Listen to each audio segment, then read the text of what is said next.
For this evening's program with Kathy Kullberg. Kathleen was born in historic Homestead, Pennsylvania, site of the deadly Pinkerton fight between U.S. steelworkers in 1892. She graduated from Penn State University with a BA in interior design. After college, she trained event horses and young riders while living in Chester County, Pennsylvania, prior to moving to Minnesota in 1981.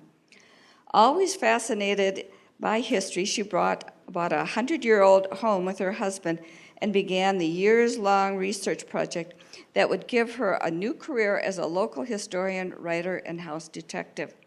Kathleen is an active preservationist and avid house historian for the Lowry Hill East neighborhood. She writes articles for Hennepin History Museum magazine and the Southwest Voices digital site. She also leads historic walking tours for preserved Minneapolis on the history of the Wedge area, recounting stories of early residents, including author Maud Hart Lovelace. You may have questions about that. For several years, she has been passing on her knowledge of how to sleuth your own stoop through community education programs of the Minneapolis Public Schools. Currently, she is researching a book on the lost Japanese gardens of John Scott Bradstreet, an early Minneapolis interior designer. Full circle, right? That's true. Yeah. Kathleen is always searching for and discovering the true lives of past residents and their contributions to the Twin Cities past and present. And I hope that everybody got a copy of her handout. David was passing them out. If not, raise your hand. Okay, we'll turn it over to Kathleen. Thanks for inviting me here. As she read, that's quite the bio that I have, and what I found when I moved to Minnesota was that you don't have 300 and 400-year-old houses here. So your history is more going back to Native American history, which is not really visible except maybe in the Hennepin trails or other Indian trails that might be around. But nonetheless, it's still fascinating to me to learn about each house that I look at. And to me, the smaller houses actually have more history because people use them maybe as starter homes and then move on. And so they leave a little story, maybe a rumor, etc. And when I bought my house in the Wedge neighborhood, which is between Hennepin and Linden Avenue, I didn't really think about it. I really bought it mostly as to make into a bed and breakfast. But unfortunately, the only bed and breakfast I had was serving my kids. So they've moved on, and now I just have it as a duplex, and it gives me the opportunity to research more other houses through my students that I teach through the Minneapolis Public Schools, and I work with real estate agents as well. And I have worked with some of you as well to do private histories of your houses. I do have some samples up here that you're welcome to look at afterwards and ask me questions. But this is a process of what I have learned through, some of you may know Bob Glancy, who was a member here for a long time, and he was a realtor. He passed on a lot of information to me and some tips, etc. And I will be happy tonight to share them to you because I can't do all the houses. My age, but I can give you leads and tools how to do your house. And I don't know how many of you are familiar with the recent podcast that Eric Roper did. How many were able to listen to any of that? Great, thank you. This was a wonderful presentation that he did over 6 weeks, I guess it was, but it took him 5 years, really, starting before COVID, to start realizing the history of his house. Now, if he'd taken my class, he would have done it in 2 weeks. But he didn't do that, so hopefully Eric is not here tonight, but anyway. But it's really very well done. It's an excellent podcast. You can get it on your cell phone. You could listen to it on YouTube, etc. But it's really great. And then they did a presentation in the Tribune about it as well. Great. So maybe eventually after you do your house history, you'll be able to come up with a podcast as well. So I call my little business If Your Walls Could Talk. And Joellen already mentioned a little bit about my history. So we'll start with the most common places to look for history. Now, how many people are fairly new to your house? Okay. So how many people have been in your house for, let's say, 20 years? Okay. So the people who are new to your house, you're going to want to talk to those people who have had the houses the longest in your neighborhood. They're going to know the stories. They're going to know the rumors. They're going to tell you a little bit about what happened in the neighborhood, et cetera. You're going to want to talk to former owners. I realized today that when you're doing your closing at your house, you don't get the opportunity to talk to your former owners. But we who owned houses that are longer than that, we sat across the table from those people and we could ask them questions, et cetera. You could talk with your neighbors. Like I said, they're going to know the stories and the rumors. Your tax records are going to give you some information about when your house was built. Hopefully it's going to be accurate, but there are some clues that it might not be. One of them is if it says your house was built in 1900, it's probably a good clue your house was built previous to 1900, because the city tax records weren't really caring about that.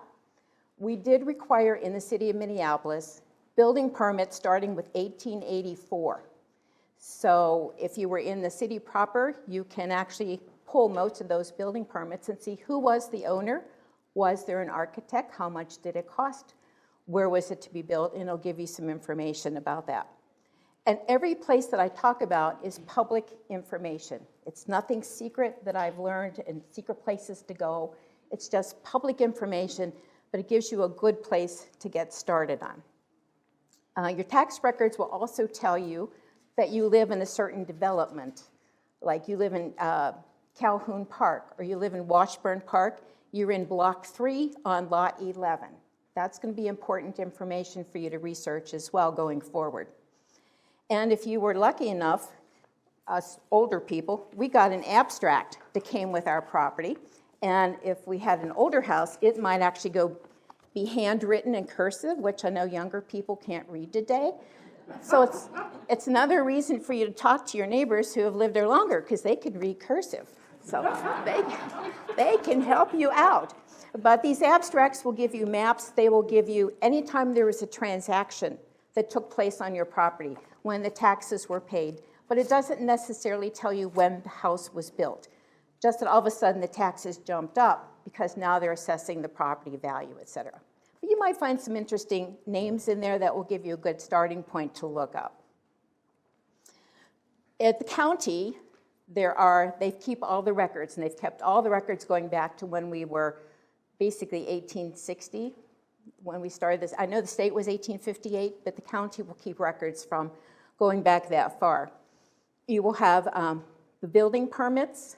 Sadly, though, those have actually been recorded, microfilmed, and then those were destroyed.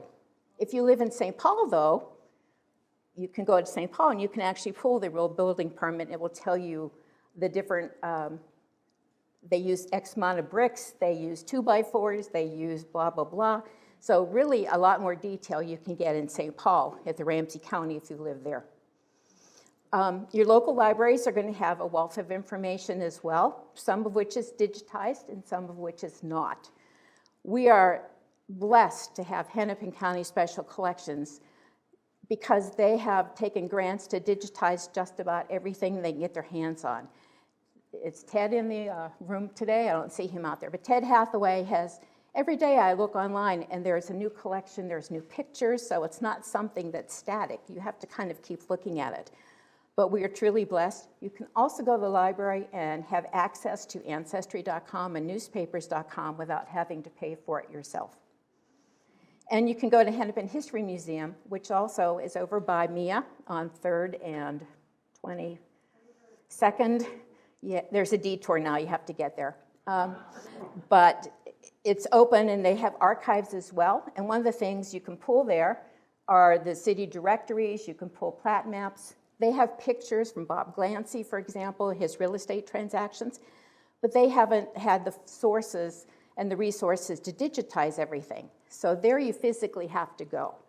Where since COVID, most things with Hennepin County libraries have been digitized. So we can let our fingers do the walking instead of us do the walking to go there. Where did that come from? That was a saying from somebody. Where? Let your fingers do the walking through the yellow pages. This is a sample of a, oh, it comes out really clear, good. This is a sample of a building permit card.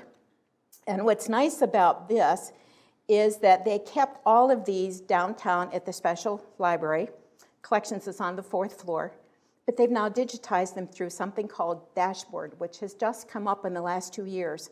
I used to call my contact on there all the time or send her an email with 50 houses that I'm looking at for my students. And now I could do it without having to bother her. This is where you would need to know, and it shows you the name of your plat or your development, the block number, the lot number, and your address, which sometimes changes because it was very common to move structures, especially in 1900 to 1920. I'm keeping a spreadsheet, but there must be 700 structures on there that were moved, some very large and some very small, but it was very common. And on here, you can actually today pull the building permits, which will give you descriptions. Like in this case, it was supposed to be a 28 by 40 frame dwelling. And I know this is 1894. And I know that the contractor, I looked for Tagan, couldn't find Tagan, but people make typos. And this was Mr. Fagan. But I actually found him. And the estimated cost was $2,500 to build this, which is a good sized property in 1894, when your average house was probably several $100s to build. And this particular structure also had alterations in 1922. And then it got moved. Remember I said it was very common to move. So this particular structure was located, if you're familiar with Uptown, and Lund's in Uptown, Humboldt Avenue and Lake Street, where the brand new drive-up Northwest Bank is. Wells Fargo, thank you. I've been here too long. So the Wells Fargo Bank, this house was actually in its location. And then it got moved, and it says that, we moved the dwelling to Lake of the Isles Boulevard in 1925. I think it cost $575. And then in its place, they built a 21 by 28 brick tile filling station, is what all that little description is. And then in 59, they wrecked the brick filling station, and then we know now there's another building there and another building. And in kind of, means wrecking, but that doesn't always necessarily mean wrecking. I have actually seen that terminology just on houses that were moved. So just because it says wrecked, it doesn't necessarily mean that it actually was done that. This is the house that got moved. So it's a good size house, and it doesn't say that it was cut apart. I know my church, which is located on the north end of Lake of the Isles, on Franklin and Logan, its predecessor had been moved from downtown at 12th and Hennepin up to Franklin and Bryant, and they actually cut it apart into 4 pieces in 1900. It took them 3 months to move it and then reassemble it without cracking any plaster, is what the paper said. Prior to 1900, this is a sample of a building permit that you would have gone downtown to pull. And the reason I know this is prior to 1900 is because it leaves a place to put drawings on it. And if you're fortunate enough to have a house permit that actually has a drawing on it, you're one of the rare ones because it was very uncommon. This particular house is over on near Lake of the Isles as well, and the owner, it's now been duplex, and she said to me, oh, that's where the staircase was. Oh, that's where the fireplace was. So it's kind of helpful information to get these plans, but the reality is, for 90% of you, you won't find building plans, especially for small houses. The other thing that's key is in this upper right-hand corner is the building permit number, which matches that on the index card. It gives you who was the owner at the time, if there was an architect, if there was woodwork being done or brickwork done by a specific contractor, it's going to give you that information. After 1900, these building permits were more simplified, and you will find that many times the owner is actually a woman. And I thought, well, that's pretty cool. It turns out if the husband had a business and he was building a house, he would put it in a relative's name, usually the spouse. In the case of T.P. Healy, he put it in each of his kids' names, and I think he had 9 children. It would protect his business and the house in case there was a lien put against the business for any purposes. So it was more of a legal thing that they did. So don't be surprised if you do find a woman's name on there, but she is associated. Rarely is it her, but it's more associated with a husband. The city directories. Now, the city directories, this comes up really good compared to my screen.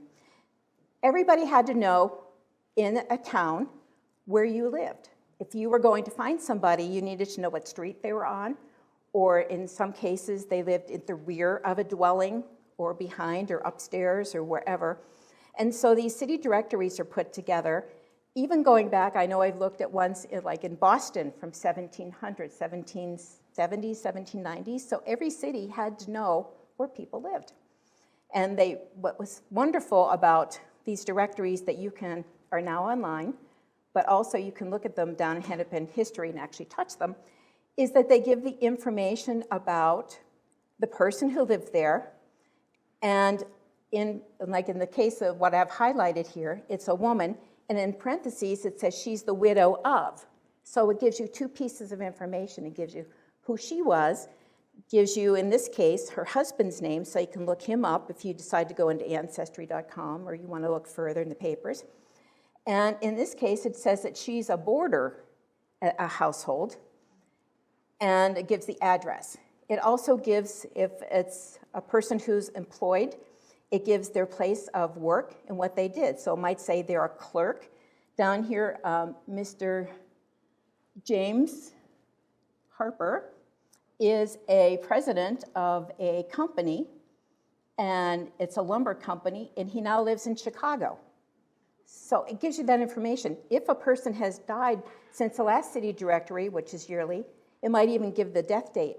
Such and such has died on such and such a day. So, and if there's people in the household who are younger or older, I guess I would say, than 17 or 18, and they live in the household, also list them. If they're a student, it'll say so, and it'll say at University of, the U of M. After World War I and during that period, if the person enlisted, it would say that they are a member of USA or US Navy or Marines, etc. So it's a wealth of information just captured in our city directories. After 1930, they started adding what I call a reverse lookup in the back of the books. And for me, when I go look at Hennepin Library, I'll call them pink pages, and they're in the back, and you can look by address to see who's at that address as well. It might even say the place is vacant. So it's a wealth of information in your city directories. Do they still publish these? Have they done a phone book lately? No. So I think the last one I saw at Hennepin was in the 1990s. They've kind of morphed into the polk directories. Pardon me? I think at that point they were the suburban. They included more than that. True. And they weren't set up as detailed as No. So I think you have to go back. And it might go back to privacy laws, where they worked, et cetera. Another source for you are what we call Sanborn insurance maps. And this is what they look like. They're pretty big. If you go to Hennepin Library, they are like 8 volumes, yay thick, and they weigh a ton, and you need some help to get them out. But you can look up, it's like Google Earth, looking down, bird eye view, but prior to 1940, before we had all this technology. And what's good about the Google Maps is you can look at your area, and anything in yellow is a frame wood structure. You can see porches, garages, chicken coops. The pink is actually a brick structure, and I know this one happens to be a duplex, and you can see it divided down the middle, showing that it's a duplex. Again, this is over by Lake of the Isles. And actually, this house belongs to the tulip lady. They always have her on the news with the thousands of tulips coming up this spring on the corner of 25th. So this was her house at that point in time. And now this little structure is now another house. But it shows you where the churches are, shows you the streetcar tracks, et cetera, the railroad tracks, what was there beforehand.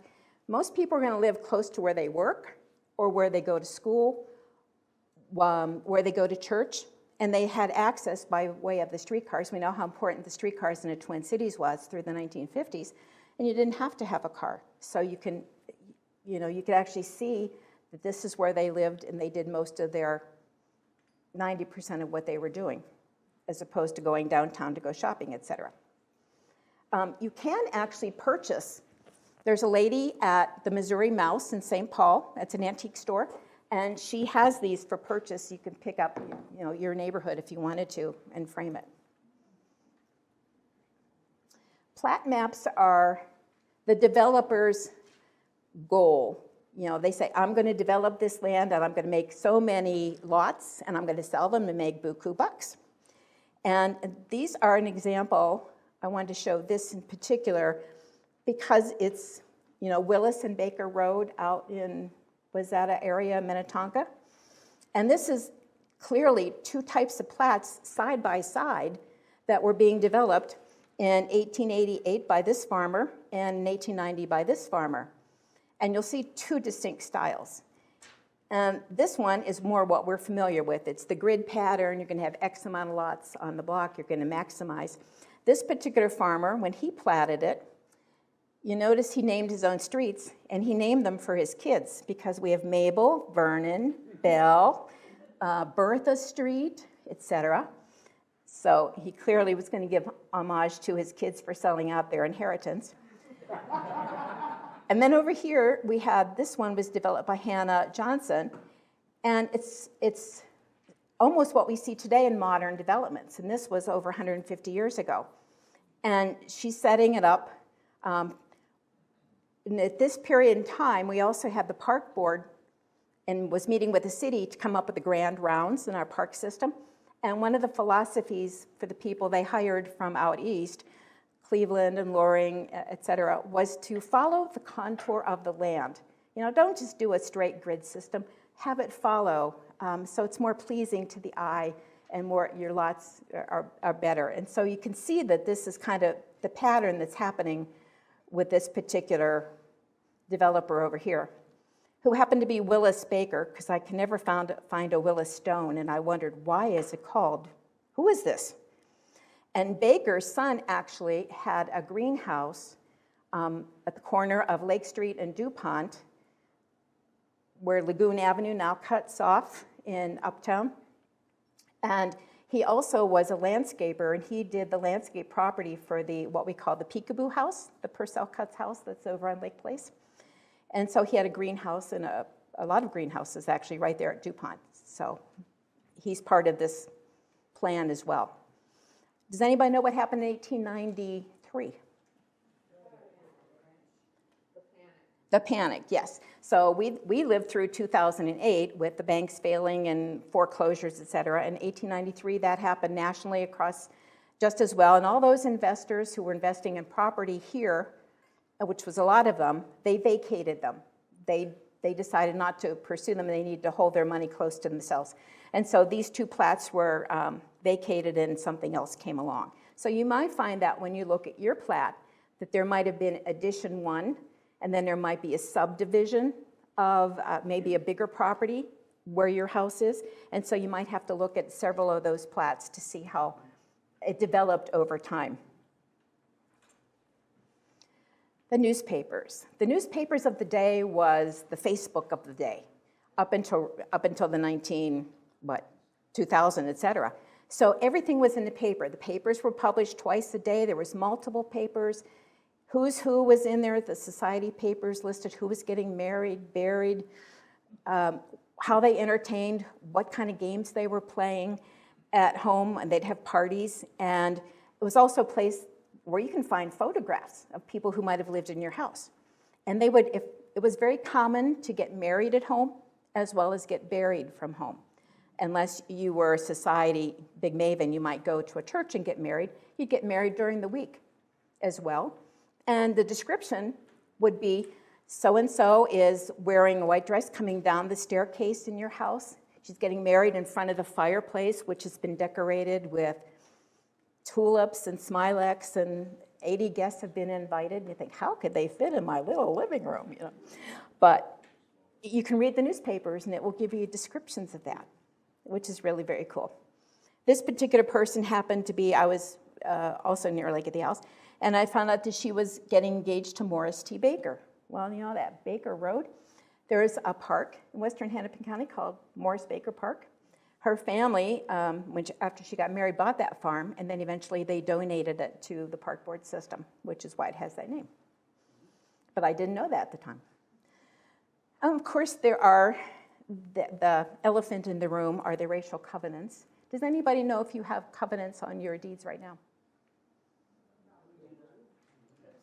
If your house was built after 1915-ish, up to, you probably had them. If it was earlier than that, you probably didn't have them specifically listed as covenants, but it might have said that you have to build, like in country club area, you have to build a house that costs $3,500, you have to hire an architect, and you have to use one of our 8 architects. So that precluded a whole lot of people from building a house, et cetera, and it was a way of discriminating as well.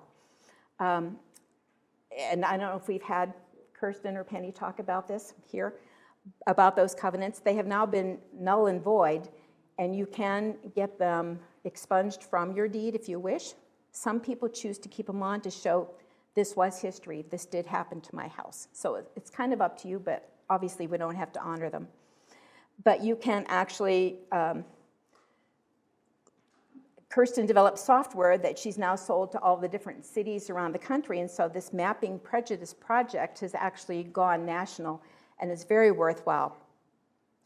What happened also in the 1930s was the Federal Housing Administration under Roosevelt determined that he really wanted people to own their own house if they could afford it, that people needed a place to feel secure, that they couldn't be evicted from, et cetera. And so he set up a program through the Home Owners Loan Corporation, which was designed to make home ownership more accessible and give you financing, because you didn't necessarily go to a bank to get a mortgage. You might have gone to a neighbor, or not a neighbor, a relative. Maybe the builder of the house would loan you the money to build it, et cetera, and then you'd pay them back so much per month. But the Homeowners Loan Association needed to know they were going to get their money back, or how much interest to charge. And so they started looking at areas and coding them accordingly. Well, there's a large group of upper-class business people live in this neighborhood. They're going to be good. They're going to pay me back. So we're going to code it green and blue.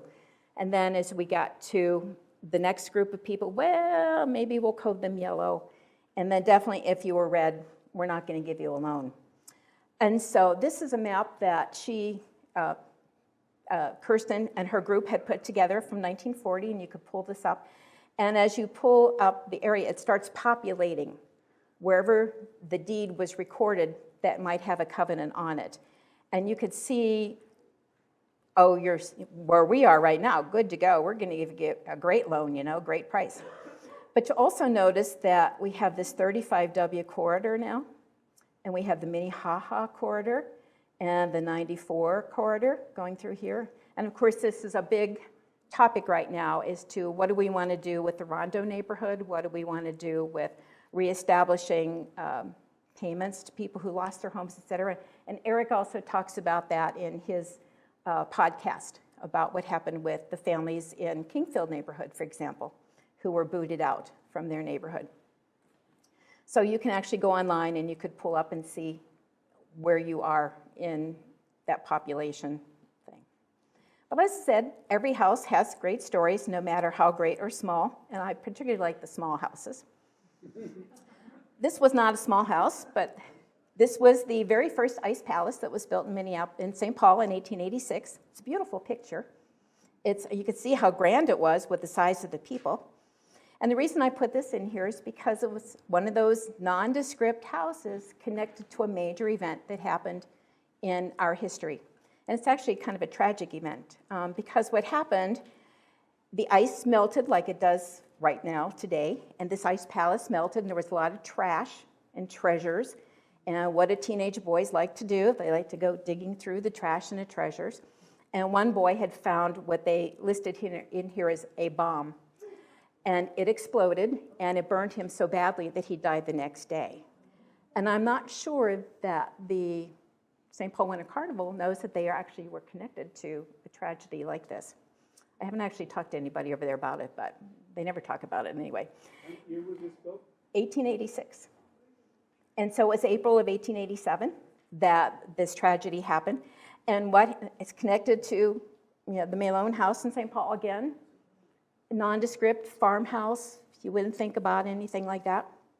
And the house was built in 1887. But what happened was it took about a year to 6 months before the parents decided that they would go ahead and sue the city of St. Paul for lack of cleaning up, what led to their tragedy. And St. Paul said, "Past the statute of limitations, why didn't you show up, like 2 weeks afterward?" And of course, I'm sure they had like 6 kids and they were just bent out of shape. It was a tragedy to them. And so they took it higher to the Court of Appeals. And eventually, the Court of Appeals reversed the decision and said, yes, St. Paul, you have to pay this family. And they paid him $10,000, which in 1887 was quite a lot of money. And as I researched the family, I found out through the census records and on Ancestry.com that each of the children had been born, they list where you're born, in a different city along the Mississippi River and the Ohio River. And the father had worked on the steamboats. And so the children were born following kind of where his family was living. And what he did, he obviously loved that, so he took his money and he bought 2 steamboats. And he ran one on the St. Croix and he ran one on the Mississippi. And then eventually, maybe within 10 years, he himself passed away in Cairo, Illinois, probably on a steamboat as well, because they were notorious for boilers blowing up and sinking. As we know, there was tragedy on Lake Minnetonka as well when they had steamboats out there blowing up. But again, a story that leads to all other kinds of stories for this poor family, and then how that's affected from a nondescript house. So you're going to find stories connected to people who lived in your house, and that's your goal, and to find photographs of them if you can. But be prepared for what you might find. This is not Walt Disney. This happens, somebody pointed out to me, this happens to be a dentist. For anybody who lived, I don't think anybody, well, it's out there. From 1956 in Minneapolis, he was connected to a famous murder, which Larry Millett, the author of The Lost Twin Cities, wrote about, and he researched the newspaper articles. And this particular murder happened because he was a dentist who was researching and using very early sedation dentistry. Now, today we think nothing of getting a shot in the mouth, etc. But back then it was pretty rare. And anybody who went to a dentist back in the 50s know it was counting down the drilling, etc., and you just suffered through it. But anyway, he was so popular but he didn't know necessarily that this body weight versus that body weight requires a different amount, So he would end up with patients, especially at the end of the day, sleeping around his office because they weren't waking up. And eventually they missed their train, their bus, and so he would have to drive them home. And one day, and his wife was used to this, and he was driving, I lost my train of thought here. So she would have meals ready for him, and he might not come home till 10, 11 o'clock at night. But this one day, this young lady came to him, and she said, and her name was Mary Moen, and she said, we have to meet because I'm pregnant. And my husband's in Korea. So putting one and one together, came up with accusing him of being the perpetrator. And she had gone to a doctor and did confirm this. And so then in her pocket, because they found her, the next morning, over in the Dean Boulevard neck of the woods here, off of Lake of the Isles, in the alley. Sorry if this bothers people here. But in her pocket was a note that said she'd been to the doctor. And the doctor, they went to interview him, and he confirmed that she was accusing the dentist. So they went and arrested the dentist, and he said, what? Well, I woke up, and she wasn't in the car, so I went home and had dinner and went to bed. So that was kind of his defense. And if you read further in through all the actual newspaper articles, there was evidence that was not admitted. Her brother-in-law was a known felon, and she was seen meeting with him earlier in the day. So hard to say. But he was convicted. He was sent to Stillwater, and he did live in the area. And again, the body was found over. It's one of the famous murders in Minneapolis in the 1950s. So if you come on my Dean Parkway tour, we'll talk about it. But just because we're here in Hennepin County doesn't mean you can't reach out to other historical societies. When you find somebody in your house, maybe who came from another city, or perhaps they own businesses in another city, you can reach out to those historical societies. And this was a particular case where a gentleman owned a lumber mill in Washington State. And so I just happened to Google that historical society, and I found a picture of his lumber mill that he owned and several newspaper articles related to him, even though he lived here. If you want to get birth certificates, death certificates, photo archives that aren't in Hennepin County or you can't find on Ancestry.com, our Minnesota Historical Society in St. Paul has a free library that you can go and research, and they'll help you with that. We also have, in Minnesota, census records that we took every 5 years, along with the federal ones. And they're very helpful because in 1890, the 1890 census was actually destroyed in a fire in the 1930s in Washington, D.C. And so those records are slowly being pieced together. And for a lot of us who come from immigrant families, that's when our families came over. And we want to see them on that 1890 census, and we can't. But you can see them maybe in the 1895 census, because we in Minnesota offered those through 1905. So again, that's helpful information. If you go to the libraries, you can get access to Ancestry.com. You don't have to sign up for it. Oh, wrong one. There we go.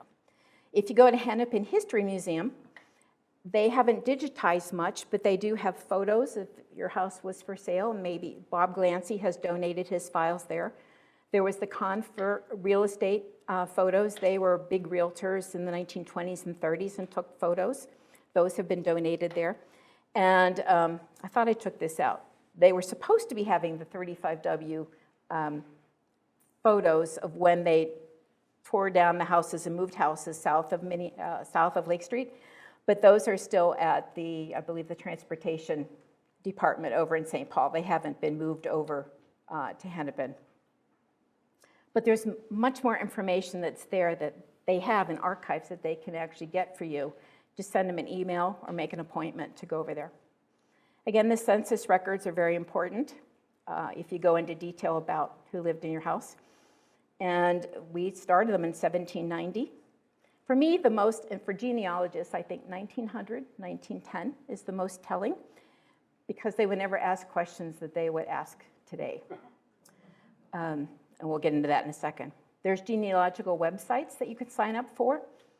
The family search one is free. So you can do that from your own computer. You just have to register. And as I said earlier, most people who came here as investors came from out east. They had lots of money out east. There's nothing to invest in anymore. So they started investing in properties west of the Mississippi. And of course, Minnesota was open in 1858. So you might find families that owned your property that didn't live here, but you can look them up through the genealogical records and the genealogical societies in RootsWeb. As I said, the 1900 census is very telling. This happens to be my husband's grandparents. And for starters, it has the last name is spelled with a G, or what looks like a G, Kullberg, instead of Kullberg. And one of the things they would ask is, how many years have you been married? How many, for the woman, how many births have you had? And how many are still living? So from a genealogy point of view, that's great. This lady down here had eight children and 7 are living. So if I'm looking for her, I'm looking for the 8th child. But as a woman, how dare you ask me that? You know, so, but from a genealogy point of view, it's great. And where were you born? What language was spoken in the home? What do you do for a living? If you come from Eastern Europe, like a lot of my relatives, the borders changed. So one census, they might be from Poland. The next, they might be from Austria. The next, they might be from Russia, Poland. So, but when it says what language is spoken in the home, that gives you a clue as to if they're German speaking, or maybe in this case, they even say they speak Yiddish. That gives you another clue that you can look for. And and countries of origin, etc. So, and I happen to know that whoever did the census on this family, they have not been married 8 years because they got married in 1896, and she had been married before, and the 2 boys were from her first marriage, and he had died in 1895, and I found him in the city directories. And he had died, and then she remarried to BJ, and then had 1 daughter. So I know that, yes, she did have 3 and 3, but they weren't married 8 years. So whether it's because she was Swedish, she didn't understand the question, or she's putting 2 marriages together to say I've been married 8 years, we'll never know. But it was a great family. They were very successful out in Renville County. As I said earlier, 90% of you probably will not have an architect that's associated with your home, but you might. And if you're lucky enough, you can contact the University of Minnesota Architectural Library and ask them if they have plans for your house if you find you had an architect. And it's only really if the architect donated the plans or a family member had donated the plans. They're not going to have every single plan for your house. But they will have books of components that were used in your house. If you're looking for certain hardware that you want to replace, they have the original books for the furnaces, etc., hardware, so you can get an idea of what those were. And if you go to Hennepin County Library Special Collections, they also have house plan books and architectural books like Western Architect and Keith's Home Builder. The Keith brothers were the Sears of Minneapolis.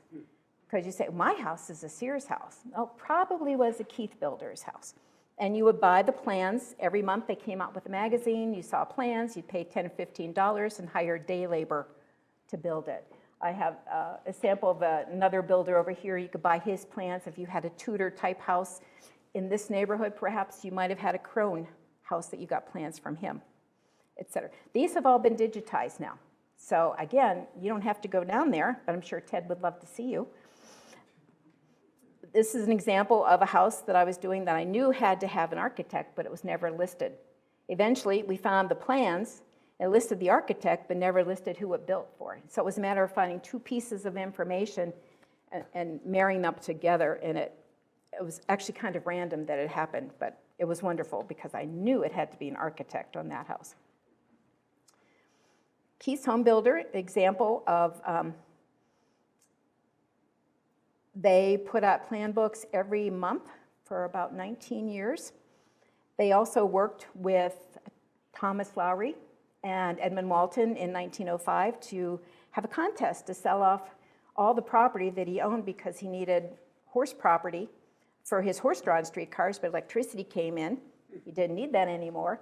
So they schemed to divide the property into lots and to sell them off.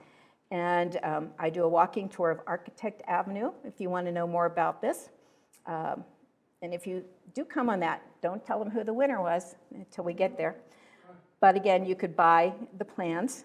And this is the house as it looks today. They've done some architectural infill to make the house a little bit bigger. And don't forget, you're just another chapter in your house's history. So you need to leave your own story. You need to leave what you did. If you have family members that lived with you, any particular, you won the Christmas House Award for Linden Hills one year, you know, and include the historical events that were happening. Today you could probably fill volumes, but you know, what pertains to your house. Include photos of the current fashions, music, automobiles. This is my own house in Linden Hills, well, from a couple years ago. And I found out that one of the gentlemen who lived there for a while was a minister at Hennepin Avenue Methodist Church before it was Hennepin Avenue Methodist Church. You know the Scottish Rite building there on Hennepin?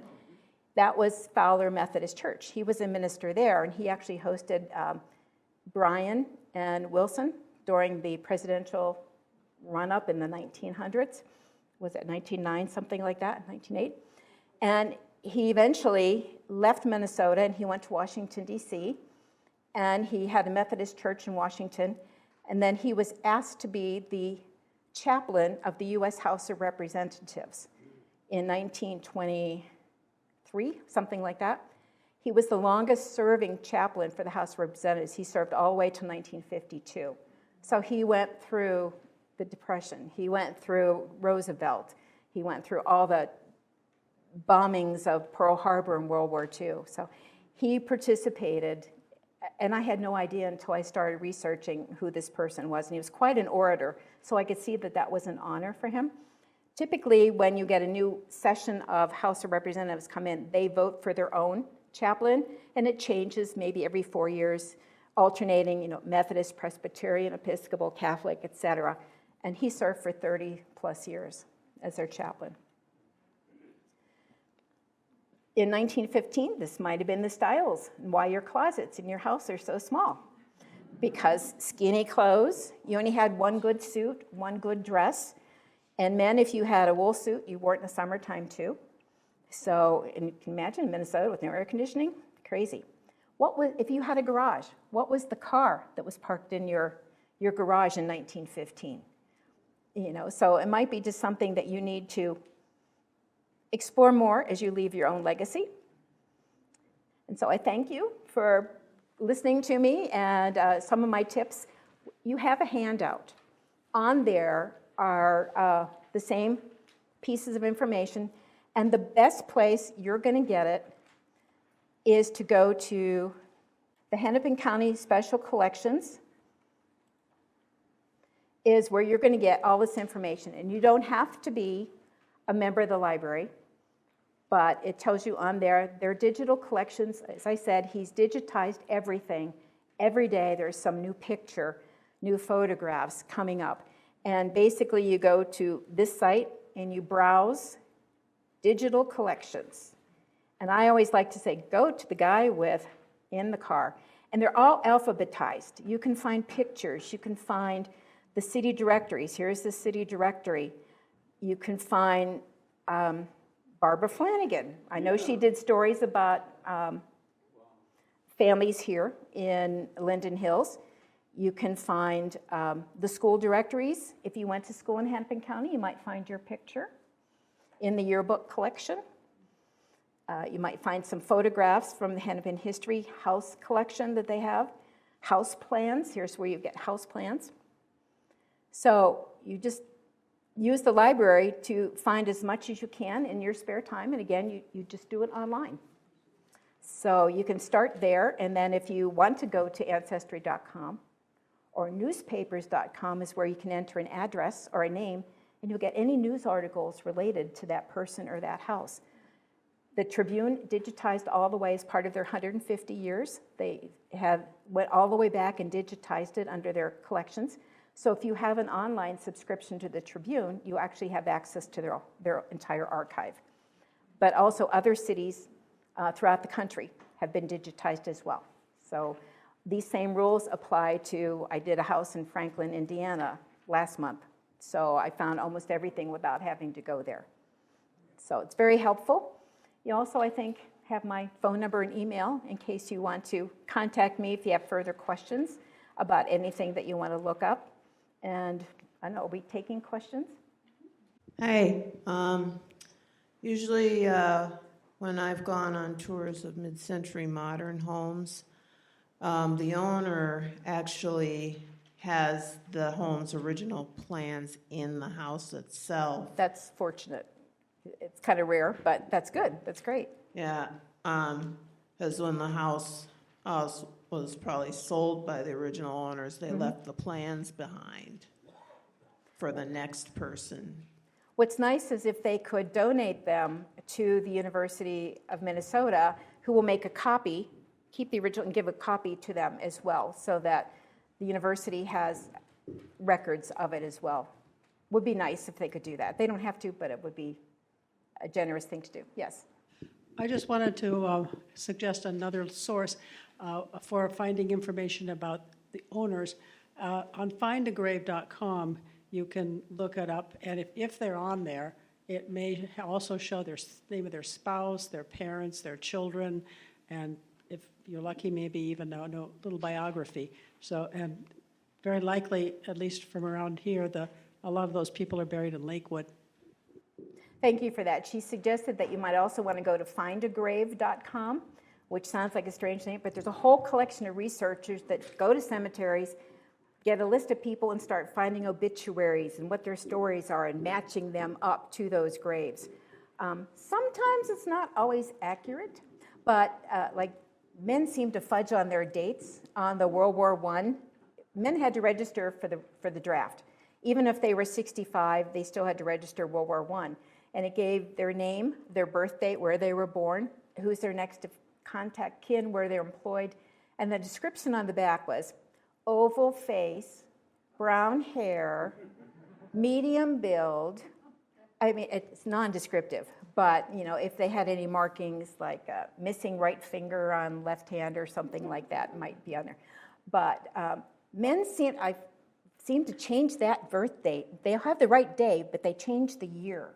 And it's not necessarily, so you almost, that's a great start, but you still would be required to pull up the birth certificate and death certificate to make sure the right dates are. There was a house that I just, one of my students the other day, it's, I guess I could say that because it's connected to the Gillette family who had the Gillette Children's Home over in St. Paul. And the wife built a house over in St. Paul. And they were participating in society pages, I could tell that, we're doing it. And then when I went to find a grave, she's not listed as a spouse. The latest spouse was listed, not the first spouse, and the child of that first spouse was not listed either. And so I noticed that her death date was 2 days before the next wife was married. 2 days, and she died at their cottage in White Bear Lake. So it's like, there's a story here. We have to look this story up. 2 days. You don't go out and meet a new wife in 2 days, right? So there's a story there that we're going to research a little further. More questions? That brings up a really good thing that I wanted to raise, is using the online newspapers as a resource. You want to? They are fabulous because the date on the newspaper doesn't lie. It's, it might say they died 3 days ago, but it's going to be the right year and the right month. So versus what might be on the tombstone, et cetera. And especially people who come from another country might change their name, shorten it, lengthen it, et cetera. So you have to make sure you got the right person. I did another family recently that was straight. You're going to hear about this because it's connected to Rustic Lodge. But the family, he had a very unusual name, and he actually had a family in upstate New York, and he had a family in Michigan. And he's married to the one in Michigan because I could find a marriage record, but we can't find a marriage record for the family in upstate New York. And then he moves around, and the family who actually is currently doing the family tree doesn't have these other Michigan people in there, but yet they clearly have the other wives that he married. He married multiple, or at least if he didn't marry them, he at least cohabitated with them and had children with them. And who's going to check in 1890?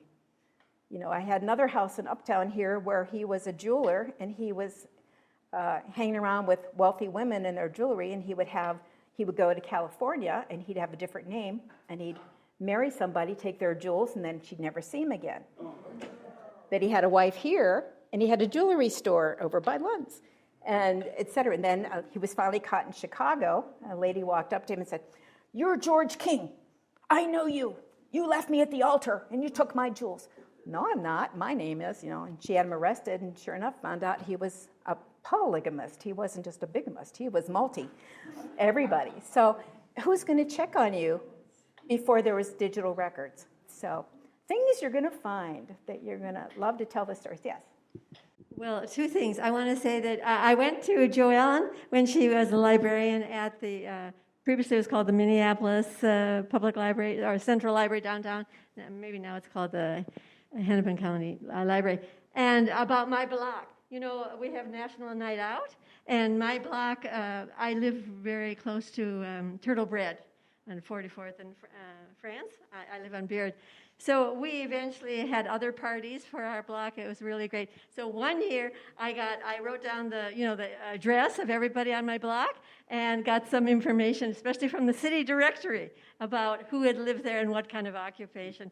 So that's really a fun thing to do. But I want to ask you another question. A question. I am 83 now, and as a child, I used to go by the streetcar down to the, I think it was maybe called the main Minneapolis Library. It was a really old-fashioned big building on Hennepin Avenue. So I could find out about that library too, couldn't I? Maybe Yes. more information about it, because it was I love libraries in general anyway, and books, and it was just so meaningful to me. And if you go to the 4th floor special collections, the archway, the brick archway into the special collections is from that building. So And actually, there's a nice book on the history of the Minneapolis Central Library. It's actually, it's done about 86, I think. So, yeah. Well, thank you all for coming. I hope this was informative for you. I'll be happy to take questions afterwards. Feel free to look at some examples.